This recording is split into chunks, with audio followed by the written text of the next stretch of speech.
Hi.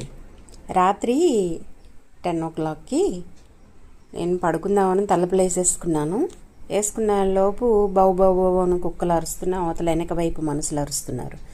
ఏందా అని చెప్పి తీసి చూసేసరికి ఒక కుక్క, నేను రోజు అన్నం వేస్తాను, ఆ కుక్క ఇంకో చిన్న కుక్క బేబీని తీసుకొని కరిసేసి చంపేస్తుంటే నేను కర్ర పట్టుకొని పరిగెత్తిల్లా.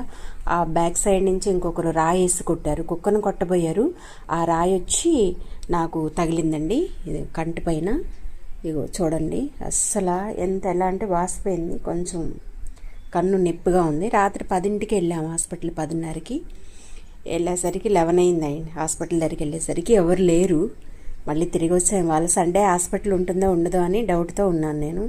చాలా అంటే చాలా ఇబ్బందిగా ఉంది కన్ను, చాలా. చూడండి ఎట్లా అయిపోయిందో, ఈ కన్ను చూడండి, ఈ కన్ను చూడండి, చాలా ఇబ్బందిగా ఉందన్నమాట. కనిపిస్తుంది కానీ నొప్పి. అందుకే వెళ్దాము హాస్పిటల్కి. వాళ్ళ సండే డాక్టర్స్ వస్తారో రారో తెలియదు, వస్తే బాగుంటుందా అని అన్నారు. ఇక్కడ పక్కన ఒక ముసలమ్మ ఉంది, ఇవాళ ఆదివారం ఎవరు రారు, రేపు సోమవారం పొద్దున్నే వెళ్ళిపో హాస్పిటల్కి అని అంటున్నారు.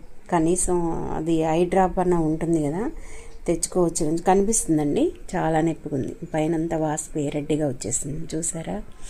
అది కుక్కను కొట్టబోయి నాకు తగిలిందండి వచ్చి, ఇక్కడ కూడా ముక్కు మీద.